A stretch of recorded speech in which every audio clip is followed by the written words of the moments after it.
What does the sign say? It says, we don't slay giants with how, we slay them with why. Again, we don't slay giants with how, we slay them with why. Because when we say how, that means that there's some doubt and we're not really sure how we're going to overcome this, how I'm going to pay this, how I'm going to beat this, how I'm going to win over this, how. But when we slay them when we use the word why, that's our focus. The reason of why we're going to slay it, the reason we're going to kill this giant. It's got to be a motive. It's got to be a purpose to our why. Why are we going to slay this giant?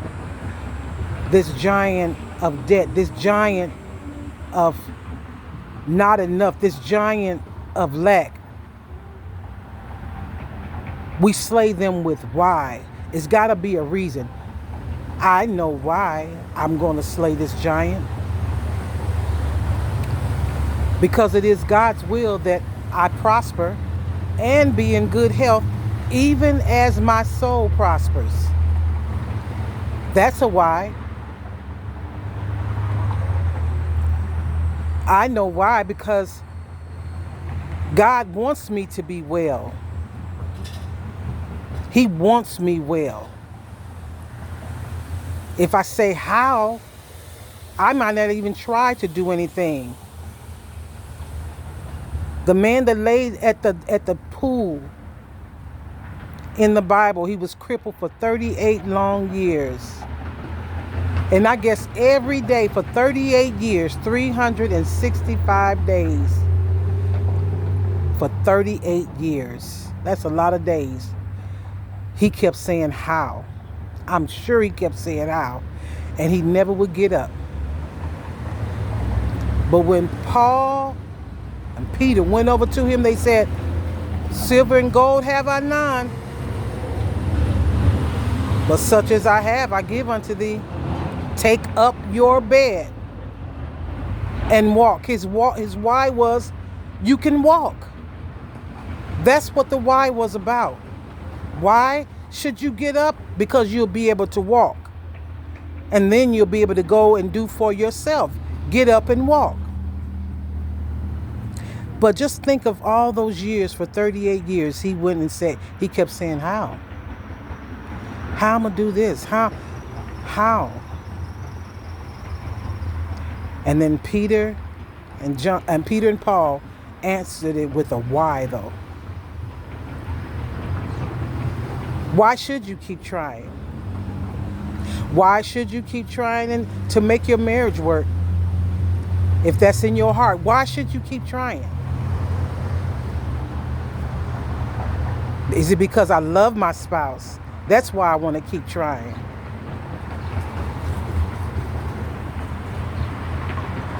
Or is it a how? Well, how am I going to make this work?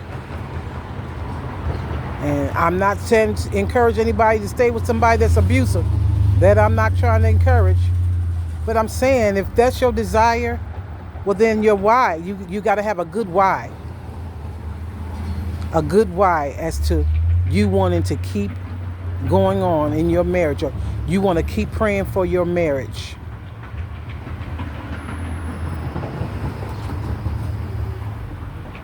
Why I don't give up on my kids. And sometimes they may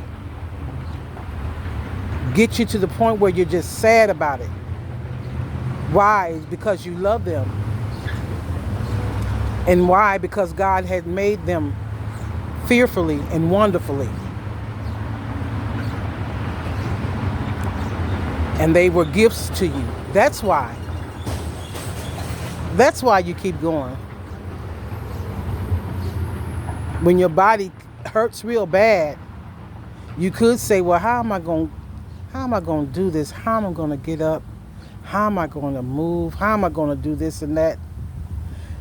It'll always be a doubt there, and you won't even do nothing. You won't do anything. But if you can just get up, even if it's just sitting on the side of the bed, that becomes your why. Because God said that I can prosper. He wants me to prosper and be in good health. Also in the scriptures it says, healing is the children's bread. So that's the why. That's why I get up. Because he's told me that healing is my bread.